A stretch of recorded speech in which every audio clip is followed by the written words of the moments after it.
Amigos de Canal Universitario, tengan ustedes muy buenos días. Soy Gustavo Mendoza Ríos, jefe del Departamento de Salud Materno-Infantil, profesor titular de la Facultad de Medicina.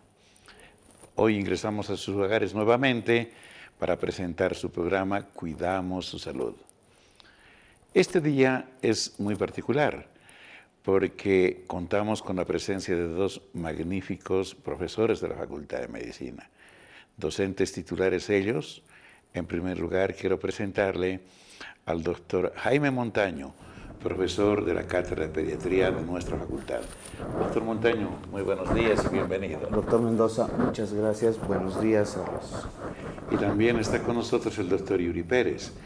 El doctor Pérez es profesor de la Cátedra de Obstetricia y él nos va a acompañar en el set para discutir el tema que habíamos propuesto anteriormente, y es el referido al puerperio y a la lactancia materna.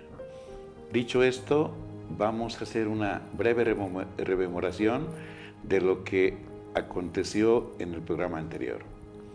Habíamos dicho que el alumbramiento es el periodo más corto del parto. Normalmente tiene una duración de 10, máximo 30 minutos para que espontáneamente se elimine la placenta. También señalamos que en domicilio, infortunadamente, cuando el parto se produce en condiciones inapropiadas, la gente intenta que la placenta se expulse inmediatamente después del parto. Y esto no es posible, porque el útero, que contenía un feto líquido y además la placenta, tiene que disminuir de tamaño para recién expulsar la placenta. Al hacer este tipo de maniobras, habitualmente quedan restos de placenta que más tarde han de provocar un problema muy serio como es la hemorragia, y si la paciente no fallece por esta causa, seguramente ha de tener problemas como por ejemplo las infecciones. ¿Qué hace el médico en el hospital cuando nació el bebé? Ya se le apegó a la mamá, pero todavía está ligado el feto o el bebé a la placenta. Entonces el médico secciona el cordón umbilical, entrega al médico pediatra al bebé para que reciba atención, y entre tanto administra la enfermera en el músculo de la madre 10 unidades de oxitocina para que el alumbramiento sea más rápido, que haya menos pérdida de sangre y que se eviten complicaciones. Entonces esperamos entre 5 y 7 minutos y va a aparecer de esta manera el cordón, la placenta. Hemos de hacer maniobras para retirarla, y una vez que se retiró, no como lo hice, sino con una técnica muy depurada y cuidadosa, entonces el médico hace un examen de todo lo que compone la placenta. En primer lugar, las membranas. Hay dos membranas, el corion y el amnios, que tienen que estar completas. Si faltan pedazos de membranas, se quedaron en el útero, y esto puede condicionar a infecciones posteriores. Posteriormente, revisa la placenta, la cara que estaba adherida al útero de la mamá, y también ve si los cotiledones, que son la parte roja que está en contacto con el útero de la mamá, está completo. Si es que algún cotiledón falta, entonces debe revisar el útero para extraer aquello. Y finalmente hace un protocolo de la placenta. Pesa la placenta, observa la circulación, mide el cordón, ve que en él hayan 3 vasos, de los que normalmente son 2 arterias y una vena. Y una vez que ha concluido con este examen, entonces él con propiedad puede desechar la placenta y dedicarse a la atención de la mamá, porque la mamá empieza con su periodo de postparto. Acá es donde nos quedamos, y desde aquí es que vamos a iniciar nuestra conversación con nuestros colegas. Distinguido doctor Pérez, ¿a qué se llama el periodo de posparto o puerperio? Gracias, doctor Mendoza. Este periodo es uno de los periodos o etapas más importantes que tiene la mujer después de haber tenido el parto. Este periodo, que tiene un tiempo determinado, es en el cual permite a la mujer retomar sus funciones normales que tenía antes del embarazo, permite que regresionen todas las modificaciones que había tenido los órganos y los sistemas de la mujer durante el embarazo, y además permite una adaptación de la mujer con su bebé, con su niño, en un aspecto emocional, en un aspecto psicológico, para poder después desarrollar todo lo que significa la maternidad propiamente dicha.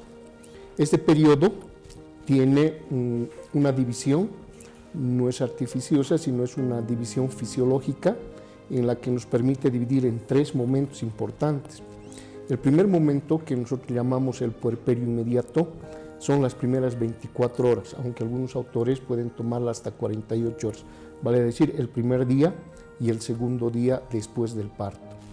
El segundo periodo, le llamaremos de este puerperio, se llama el periodo inmediato, o la etapa que se encuentra entre las 48 horas y los 7 días, vale decir una semana, y el tercero es de los 7 días hasta los 45 días. Es importante porque hasta estos 45 días, más o menos todos los órganos, exceptuando las glándulas mamarias, que van a tener una función de dar lactancia durante mucho más tiempo, regresionan. Entonces, este periodo definido como puerperio es importante porque estas 3 etapas en las que se han dividido tiene cada una su característica que deberíamos seguir para que nos oriente la evolución de la madre después del parto. Gracias, doctor. De este primer momento, del primer día, entiendo que las primeras horas son muy importantes de controlar a la mamá, porque en este periodo, por ejemplo, pueden ocurrir problemas como la hemorragia, que es la primera causa de muerte de las madres. ¿Qué cosas más se suelen controlar en estas primeras horas? Bueno, las primeras 24 horas son importantísimas, pero de estas 24 horas, las 3 primeras horas son, digamos, las más cruciales que hay que controlar en la mujer. Recuérdese que una vez que sale la placenta, una vez que se ha expulsado la placenta, el útero queda todavía con un tamaño más o menos que tenía al estar el feto dentro. Tomemos un término medio de unos 33 centímetros. Y tenemos un lecho placentario, donde estaba la placenta prendida, donde quedan los vasos sanguíneos expuestos. Entonces, obviamente, una vez que se ha producido el alumbramiento, la salida de la placenta, hay que hacer la hemostasia de estos vasos que quedan sueltos, si usted quiere, donde estaba la placenta. Por eso, en estas primeras 3 horas, el útero, el músculo uterino, tiene un factor importante que es retraerse, contraerse y hacer una ligadura, si usted quiere, de estos vasos para evitar la hemorragia.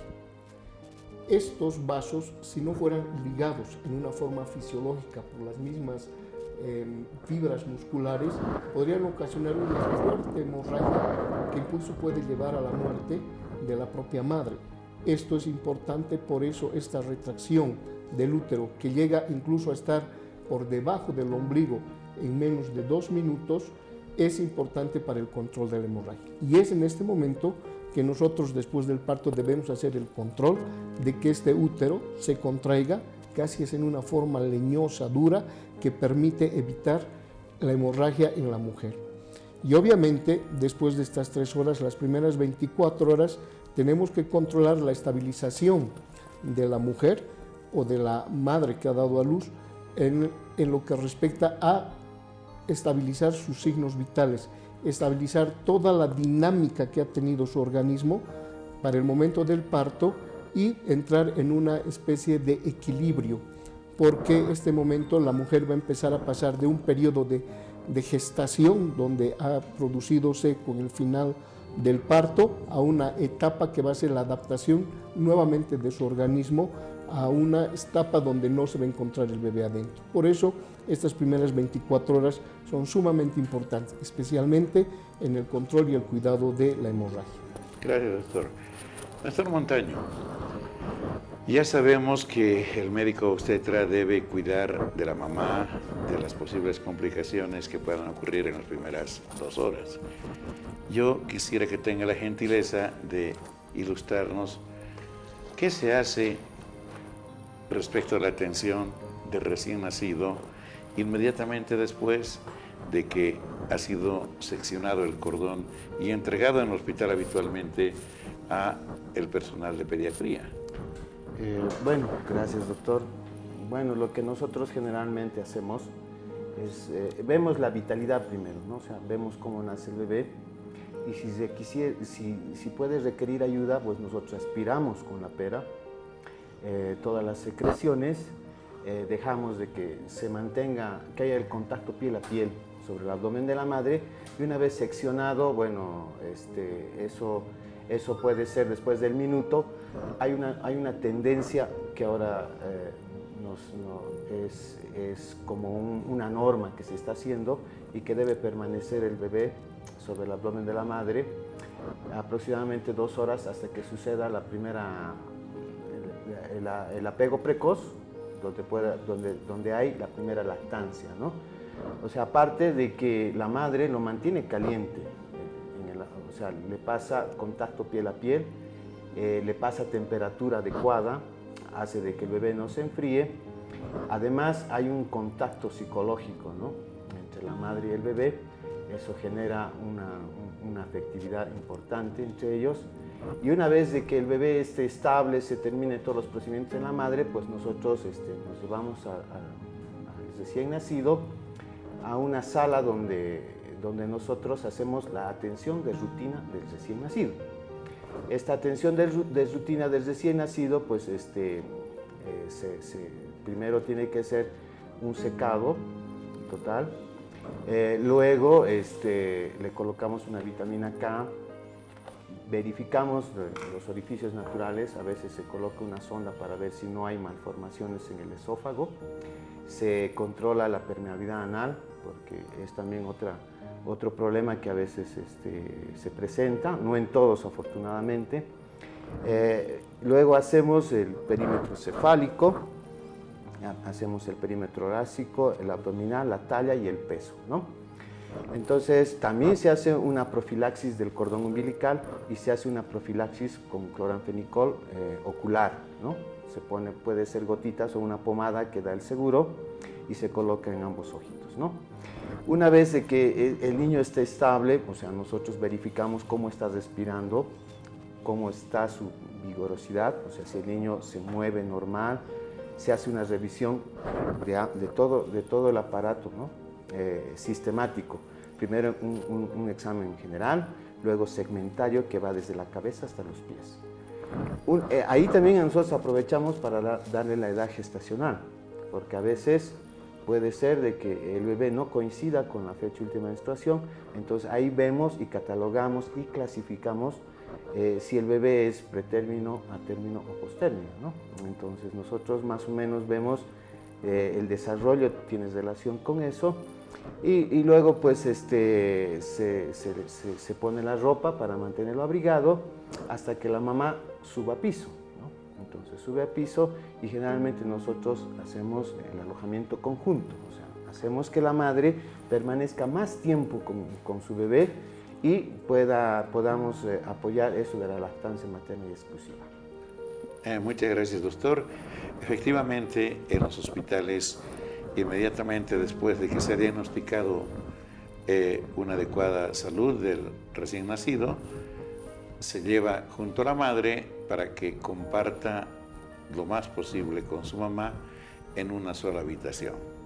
Ya no existen las cunas que antes separaban a la mamá de sus hijos, y mucho menos aquello, doctor Montaño, que se practicaba como que le daban suero primero, le daban leche que no era de la mamá, etc. Esto está desechado ya. Efectivamente, bueno, después de varios estudios se ha visto que la lactancia materna es el alimento ideal para el recién nacido, ¿no? Tiene muchas ventajas, desde lo biológico hasta lo económico, se podría decir. Entonces, le ayuda bastante al recién nacido para crecer, para que le dé tiempo también de madurar sus otros órganos, ¿no? Entonces, el alimento ideal es la lactancia materna. Gracias, doctor. Doctor Pérez, ya sabemos que hay que controlar las primeras 3 horas, fundamentalmente para que la paciente se estabilice, y luego esta paciente es llevada a su sala de descanso. ¿Qué se controla en los primeros días y hasta la primera semana, pero fundamentalmente los primeros 2 días? ¿Qué es el tiempo que permanece normalmente una mujer en un hospital cualquiera cuando la evolución es normal? Hay dos cosas importantes que, por ejemplo, nosotros en el Hospital de la Mujer tenemos en cuenta, porque tenemos 2 tipos de pacientes que tienen un parto. Unas que tienen un parto normal y otras pacientes que llegan a tener parto por vía cesárea. Es decir, en estos 2 tipos de pacientes, si bien el proceso fisiológico del puerperio es idéntico, hay que tener 2 cuidados distintos, porque una de las pacientes es una paciente posoperada. En la paciente que ha tenido un parto normal, las primeras 24 horas se debe hacer el control de los signos vitales, especialmente. Los signos vitales nos dan una idea y una muestra signológica de que esta paciente esté estable, porque nos muestra la frecuencia cardíaca fetal, la respiración, la temperatura, fundamentalmente que nos muestra una estabilidad del organismo en su forma sistémica. Pero a la vez tenemos que ver cómo evoluciona todo lo que significa la parte genital, que ha sido la parte que ha trabajado durante todo este periodo del embarazo y el parto. En esto nosotros tenemos que tener cuidado de verificar la involución uterina, es decir, la disminución del tamaño del útero, que las primeras 24 horas tiene la disminución casi a la mitad, al 50%. Y luego, a medida que pasan los días, va disminuyendo hasta aproximadamente los 10 o 12 días que se hace intrapélvico. Y la tercera cosa que debemos observar en estas primeras 48 horas es la calidad de los loquios. Los loquios es una secreción que se elimina después del parto por vía vaginal y que nos permite ver cómo el útero va recuperando su funcionalidad, ya que estos loquios son aquellos que nos van a mostrar cómo recupera toda la parte interna del útero, cómo se regenera la parte del útero, y esta parte la podemos observar mediante la eliminación de loquios. Los loquios, esta secreción, tienen distintas calidades. En un primer momento, a las 24 horas a 48 son hemáticas. Algunos la llaman loquios rojos, es decir, porque están fundamentalmente conformados por gran cantidad de glóbulos rojos. A medida que pasa el tiempo, en el puerperio inmediato hasta los 7 días, se hace un loquio rosado. Eso quiere decir un loquio que disminuye en cantidad de glóbulos rojos, aumenta en otro tipo de células y glóbulos blancos y fundamentalmente agua, que la hace como un tipo de lavado de carne, por eso lo llaman loquios rosados. Y al final tenemos que fijarnos, después de los 7 días, que prácticamente los loquios son cerosos. Eso quiere decir que hay una gran cantidad de glóbulos blancos, células de desescamación, y ya muy pocos glóbulos rojos. Eso quiere decir que nos está permitiendo que la recuperación del útero está en una evolución favorable con respecto a la función uterina. Es importante esta etapa del control, porque nosotros en las pacientes que tenemos internadas por parto eutóxico las tenemos hasta 48 horas máximo, donde la paciente puede restituirse al íntegro en sus actividades, especialmente actividades cotidianas como ser el deambular, el poder ir al baño, el poder alimentarse, que es lo básico en la mujer después del parto. Y en cambio, las pacientes que son operadas las tenemos que tener en un cuidado entre 3 a 4 días antes de darle el alta, porque se tiene que hacer además un control de la herida operatoria que debería recuperarse y además mostrar signos de cicatrización óptimas más o menos entre el 3er y 4.er día para poder permitirnos darles el alta. El seguimiento posterior se lo realiza en consulta externa, generalmente. Pero de eso hablaremos un poquito más tarde. Muy bien. Muchas gracias, doctor Pérez. Vamos a ir un pequeño corte para proseguir con el desarrollo del tema. En instantes vuelve la programación de TVU.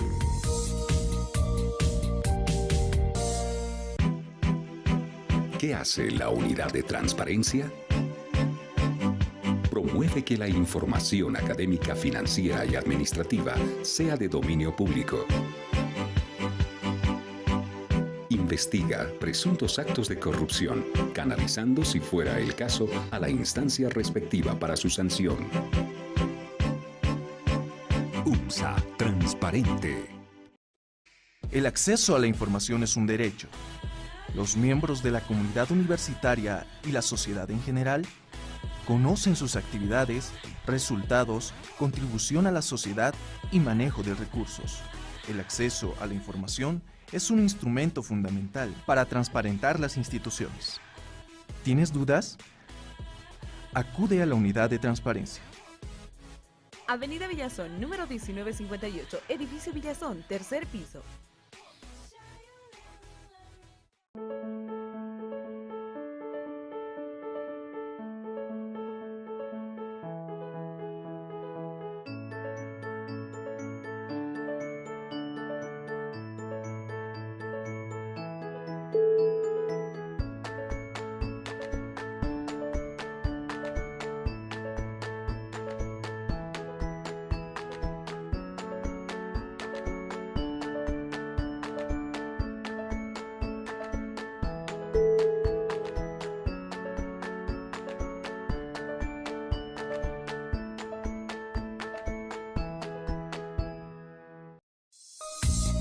Continúa con la programación de TVU.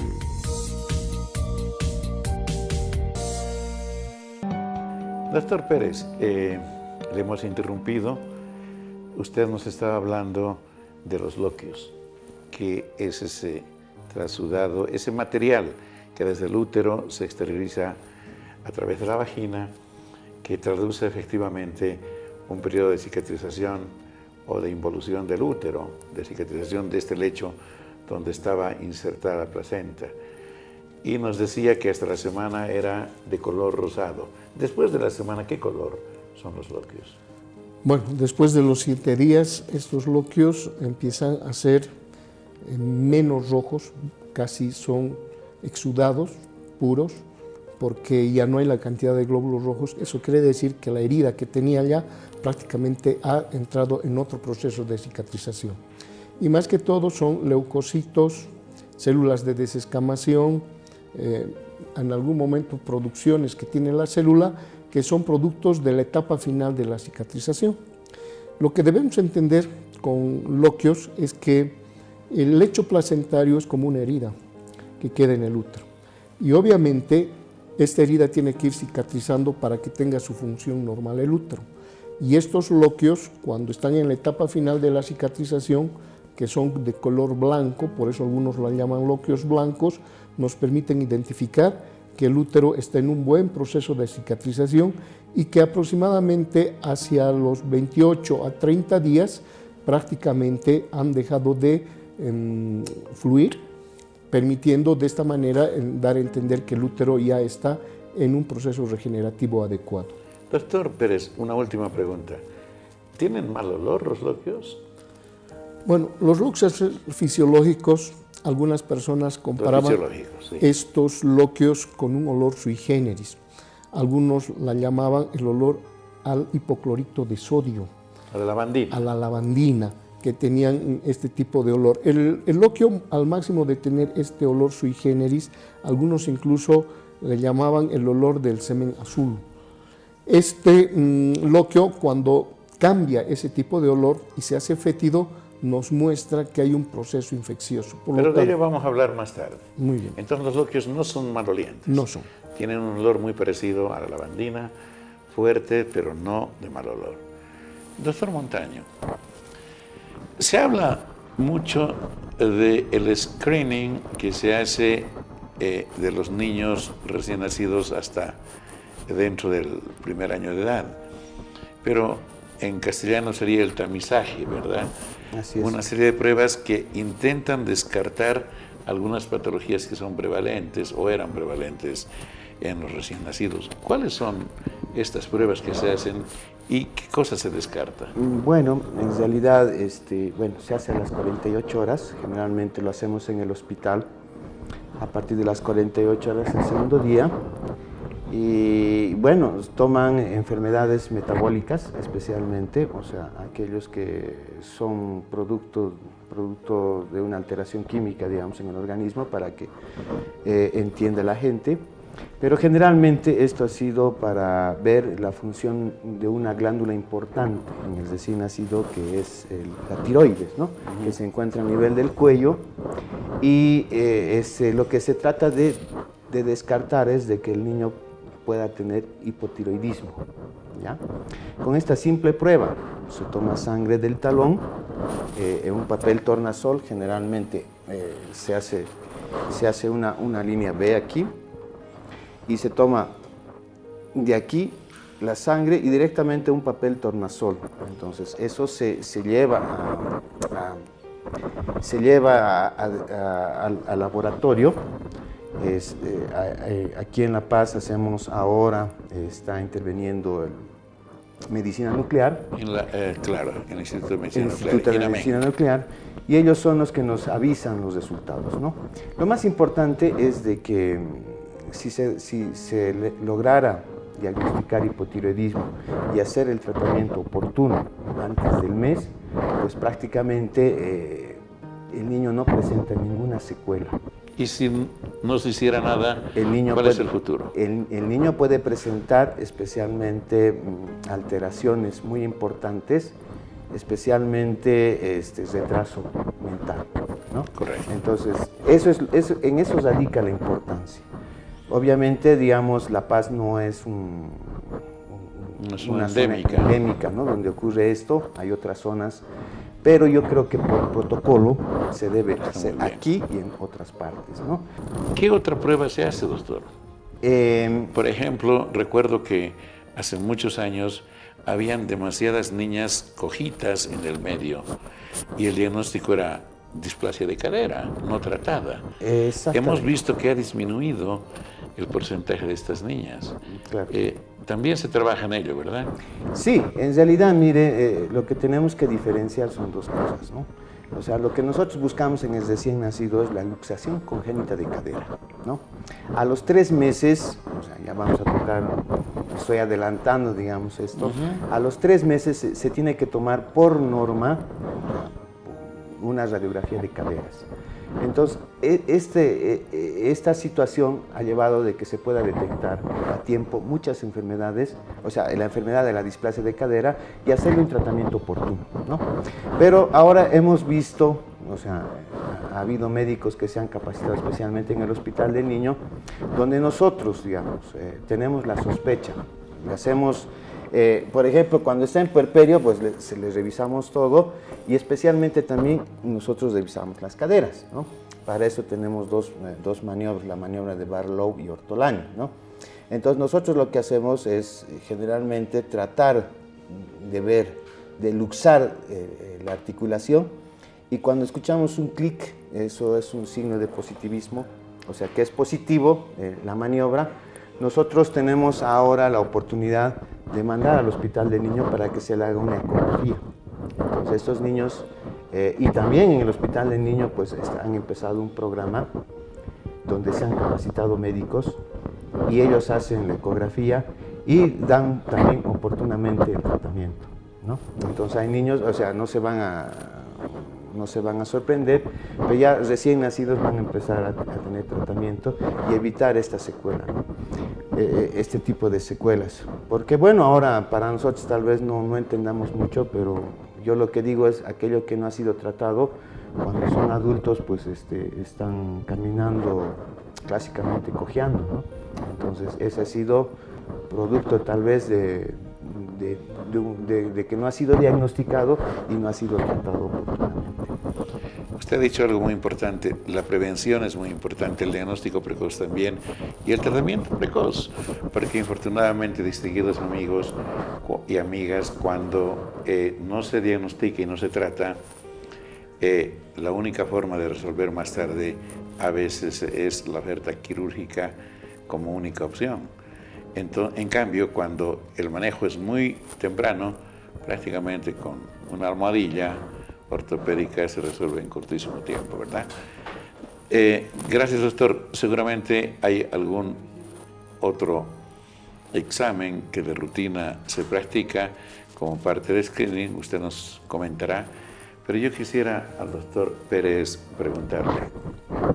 Doctor Pérez, si bien es cierto, ese es lo ideal en la evolución de una puérpera, esto quiere decir que después del alta debe hacer algunos controles antes de la alta hospitalaria, digo, para darla definitivamente de alta a la paciente, ¿verdad? ¿Cuántos controles aconseja usted por consulta externa en el centro de salud que corresponda? Bueno, la norma nos da a entender que una vez que le damos al alta a la paciente, a los 7 días del parto, debe venir a hacer su primer control. 7 días que ha pasado del parto, no del alta, sino a los 7 días después del parto se hace el primer control, porque este es un periodo importante donde podemos determinar la primera involución que se tiene de todos los órganos y que nos mostraría una estabilidad en todos los sistemas de la mujer, y además podemos identificar los problemas que se puedan tener en la lactancia, porque hasta este momento la lactancia tiene que estar bien instaurada. El segundo control lo hacemos generalmente a los 45 días del parto, haciendo una correlación con el mismo puerperio que llamamos el puerperio alejado, en el cual en este hacemos el control básicamente de la involución casi en la totalidad de todos los órganos que han cambiado durante el embarazo, y hacer un seguimiento obviamente nuevamente de la relación madre-hijo mediante la lactancia, que es importante. Estos dos momentos son importantes, y si ameritara por alguna complicación, entonces sí se pueden hacer 3 o 4 controles, pero cuando el parto ha sido fisiológico, hacemos este tipo de control. Y algo más que resaltar, en las pacientes que han tenido parto por vía cesárea, es decir, que se han sometido a una operación cesárea, normalmente los puntos de la cesárea se llegan a retirar aproximadamente a los 10 días como máximo. Esta es una de las cirugías que nos permite el retiro más precoz de los puntos. Puntualmente le voy a hacer unas 3 o 4 preguntas que quisiera que de esta misma manera me conteste. Por ejemplo, ¿hay alguna restricción en la alimentación? Bueno, en la alimentación, por nuestro medio, la mujer puede tener restricciones especialmente en alimentaciones que provoquen gases por la incomodidad, por ejemplo, las habas, los porotos, las cebollas y también los ajos, que en estos dos últimos casos pueden darle un sabor un poco amargo a la leche y hacer que el bebé rechace la lactancia. Por lo demás, la alimentación debe ser casi normal. Muchas veces se requiere a veces de incremento de calorías, porque se dice que más o menos en el puerperio se requieren 3.000 calorías día. Por lo tanto, esto debe hacer que se puedan complementar con alimentación en base a frutas, en base a fibras, que puedan mejorar especialmente el sistema digestivo, ya que la mujer ha sido sometida durante estos primeros 9 meses de la gestación a problemas de disfunciones intestinales, especialmente lo que se tiene en un momento es la constipación, la falta de eliminación de gas, lo cual molesta. Por lo tanto, la alimentación va a restituir especialmente este síntoma molesto como es el estreñimiento. Doctor, ¿puede ducharse la mujer al día siguiente de su parto? Bueno, la mujer puede ducharse al día siguiente del parto seo-tóxico tomando su ritmo normal. Lo que sí tiene que tener cuidado es en no realizar baños de inmersión. Por lo menos durante 45 días la mujer no debe someterse a baños en piscinas, en saunas, en tinas o sentarse sobre bateas, como ocurren con mujeres que viven en el campo y para su aseo a veces suelen sentarse en bateas. Lo cual queremos expresar es que no deben tener baños de inmersión, porque los órganos genitales todavía no han regresionado a su totalidad en estos 45 días y podríamos condicionar algún tipo de infección. Gracias, es verdad. La vulva más o menos queda entreabierta algunos días y es permeable al ingreso de líquido al útero, y esto conlleva, por supuesto, a la posibilidad de infección. ¿Y las relaciones sexuales, doctor? Bueno, en la misma medida que vemos el aseo, que le llamaríamos la parte de la sexualidad, generalmente se aconseja que pueda reiniciarla entre las 30 y entre los 40 días, que es lo óptimo, porque por el mismo hecho que todavía los órganos genitales están en regresión, podemos condicionar algún tipo de infección si iniciamos mucho más antes las relaciones sexuales. Muchas gracias. Creo que un buen recurso es poner al bebé en medio. Y creo que de esta manera podemos lograr 40 días de abstinencia en la pareja. Doctor Montaño, ¿qué otras prevenciones, qué otros actos se recomiendan o se realizan con los niños en los primeros meses? Por ejemplo, no sé si hay algún otro tipo de examen para prevenir alguna otra situación, vacunas, etcétera, etcétera. Bueno, sí, es muy importante. Bueno, nosotros quiero decirles de que mientras el bebé está con nosotros en puerperio, lo que nosotros hacemos es un control riguroso de su sistema respiratorio, del sistema digestivo. Entonces nosotros controlamos muy bien su primera micción, o sea, el primer pis, así para que ustedes puedan entender, y la primera deposición que tiene que presentar el niño, ¿no? ¿Qué es de color verde? Es más o menos verde oscuro, ¿no? Nosotros le llamamos meconio, ¿no? Es meconio porque es muy oscuro y eso aproximadamente hasta las 48 horas, y de ahí va cambiando el color, ¿no? Obviamente también las mamás nos preguntan porque ellas les llama la atención que sea tan oscuro, entonces ellas piensan de que puede ser algo malo, pero en realidad no lo es, ¿no? Sino es parte de la primera deposición, y nosotros somos cautos porque esa primera deposición tiene que suceder hasta las 48 horas, o sea, vale decir hasta el segundo día. Cuando no presenta al segundo día, nosotros tenemos que investigar varias causas, ¿no? Desde una malformación o incluso hasta hipotiroidismo o alguna situación que pueda presentar. También nosotros verificamos la primera diuresis, ¿no? O sea, el primer pis que tiene que ocurrir máximo hasta las 24 horas, ¿no? 24 a 30 horas. Eso es lo que hacemos. Luego controlamos el peso, aparte de los signos vitales, el peso, que es muy importante, ya que se ha visto y es normal que el recién nacido pierda hasta el 10% de su peso inicial, ¿no? Esto en la primera semana de vida. Entonces, el niño normalmente va perdiendo peso. Doctor, las señoras también se preocupan porque de pronto los niñitos se tornan algo amarillos. Exactamente. Bueno, nosotros también verificamos esa parte porque hay dos tipos de ictericia que nosotros... Ictericia, por ejemplo, para que ustedes entiendan, es la coloración amarillenta de la piel. Bueno, obviamente las mucosas también. Tenemos dos tipos de ictericia en el recién nacido. Uno es la ictericia fisiológica y la otra es la patológica, ¿no? Generalmente, la mayoría de los niños pueden presentar ictericia a partir del segundo día. Y generalmente llega hasta la pancita, ¿sí? hasta el ombligo. Primero empieza en la cabeza y va descendiendo hasta el ombligo, ¿no? Entonces, eso es normal, porque puede ser fisiológico, ¿no?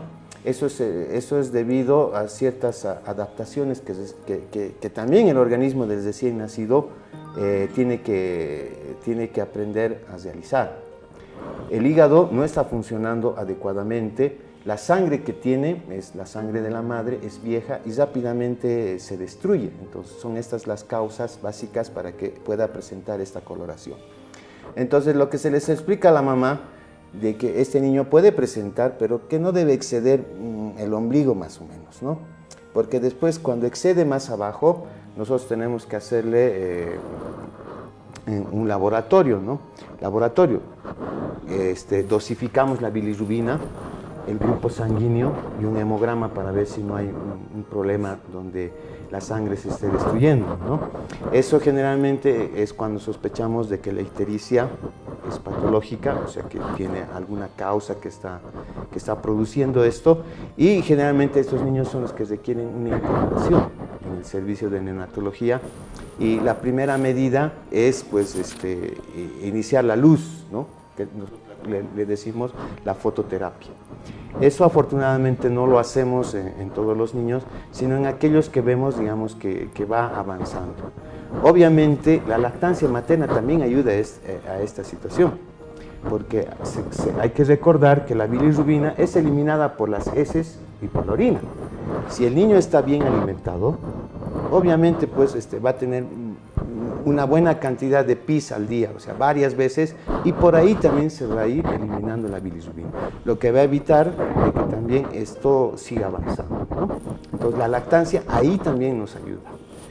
Excelente, porque si se diagnostica en el hospital una ictericia patológica, recibe tratamiento en el hospital hasta resolver su problema, desde mínimos procedimientos hasta muy complejos, como por ejemplo la exsanguineotransfusión. Doctor Pérez,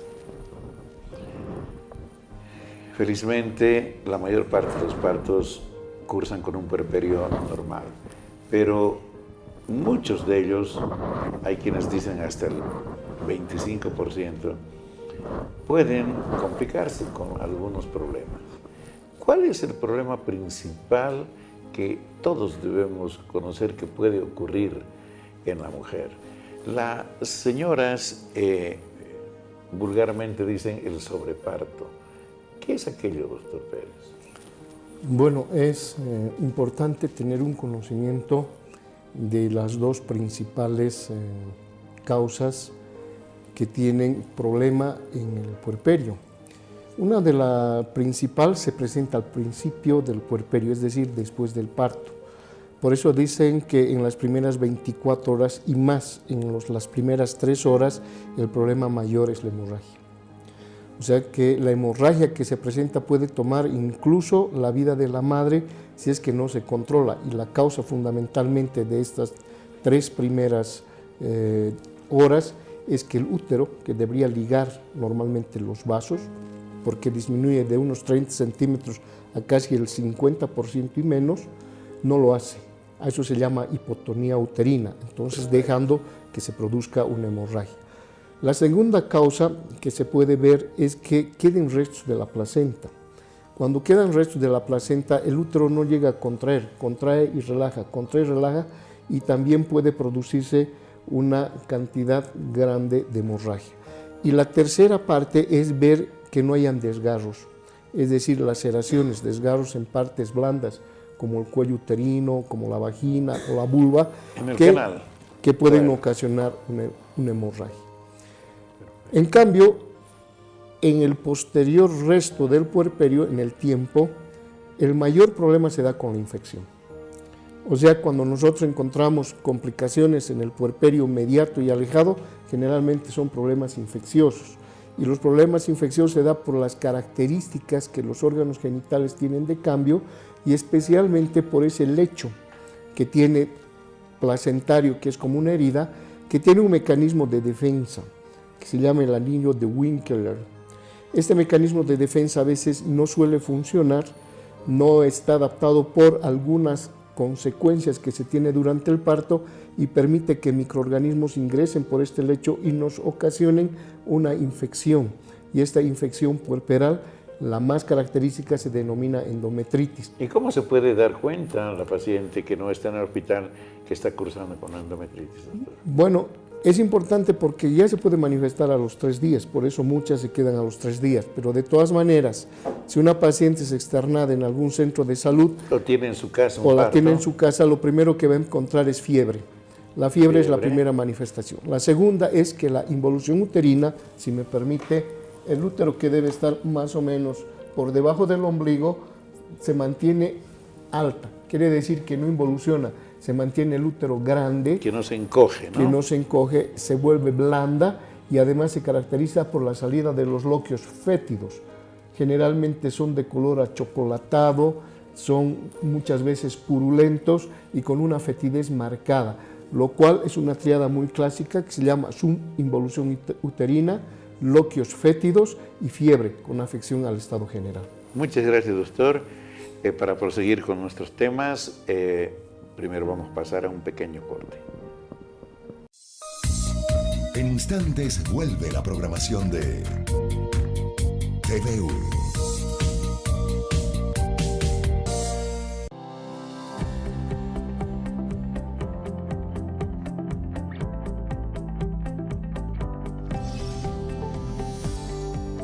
UMSA Transparente. La Unidad de Transparencia tiene por objetivo promover que la información académica, financiera, administrativa, orgánica y jurídica de la UMSA sea de conocimiento público. También tiene la facultad de investigar actos de transgresión a las disposiciones legales vigentes o presuntos actos de corrupción, canalizando, si fuera el caso, a las instancias respectivas para la sanción correspondiente, coadyuvando a eliminar toda forma de impunidad. UMSA Transparente.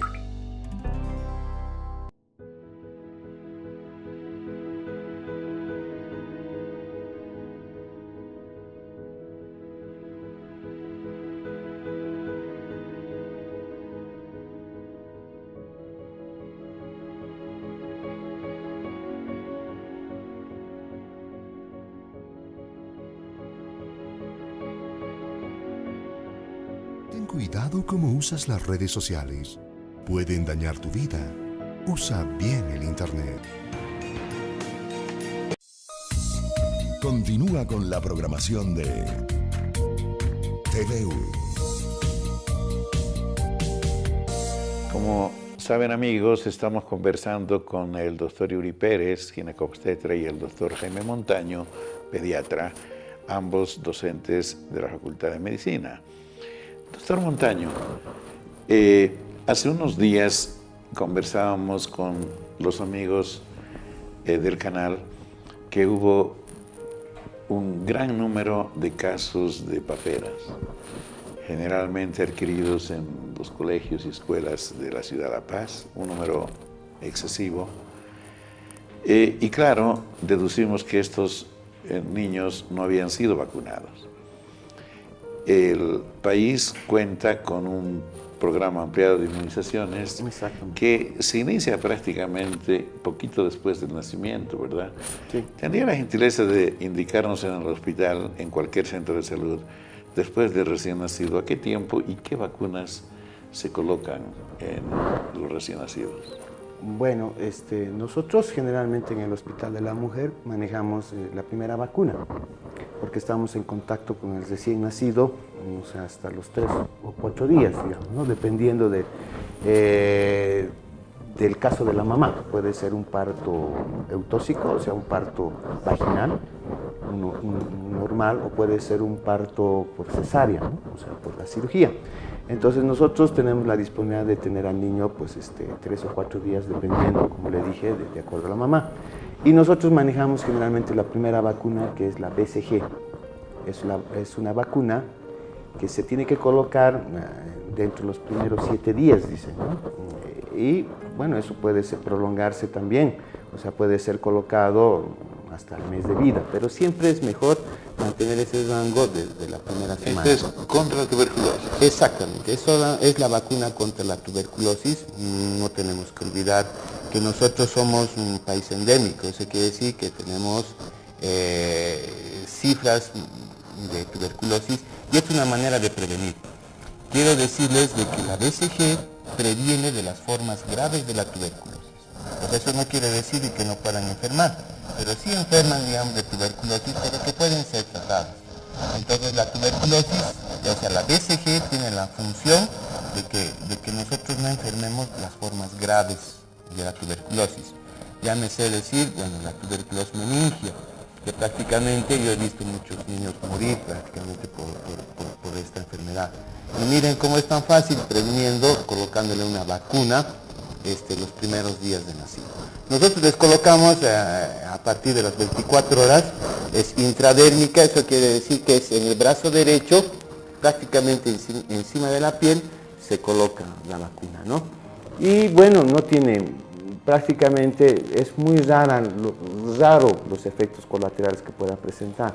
A veces presentan un aumento de volumen, o sea, se hincha esa parte, puede infectarse, eso es un proceso normal es una reacción del organismo y nosotros conocemos como BCG-itis, ¿no? O sea, es una inflamación por la vacuna. Doctor Pérez, ya vamos cerrando.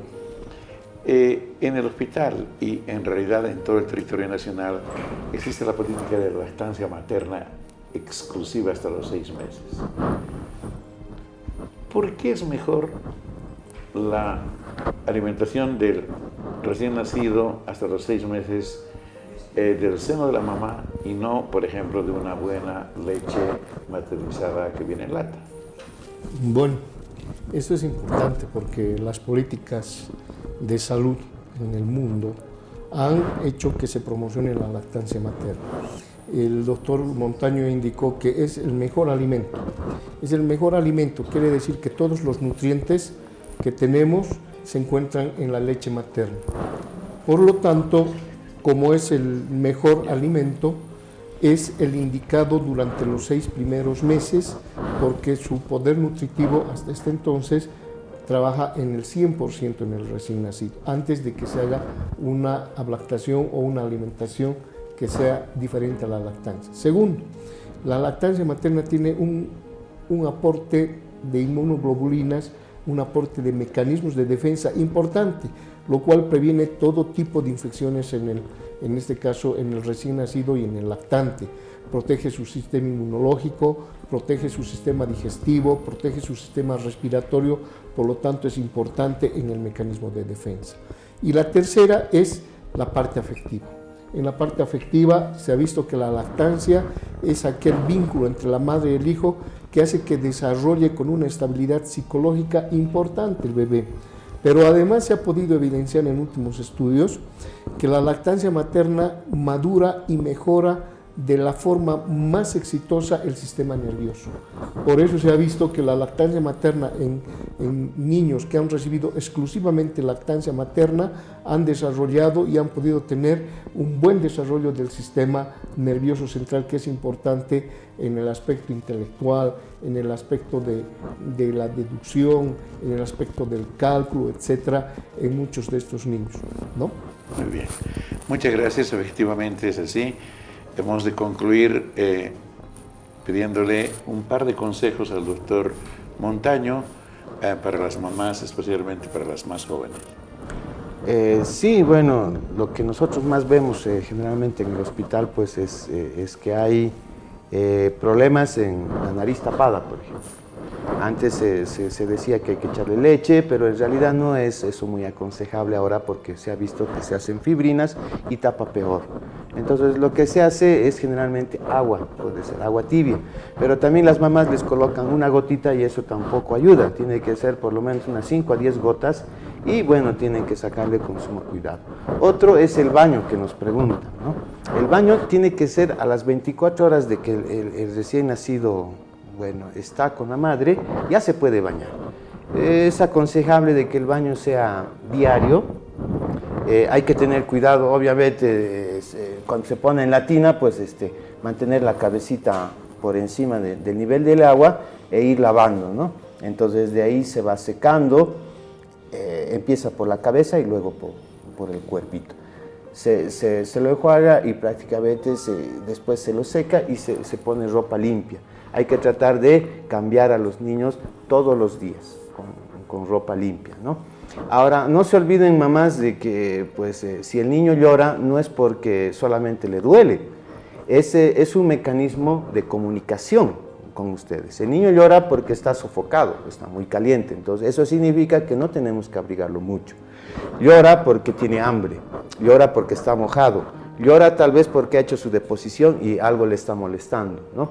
Y obviamente también llora porque le duele algo.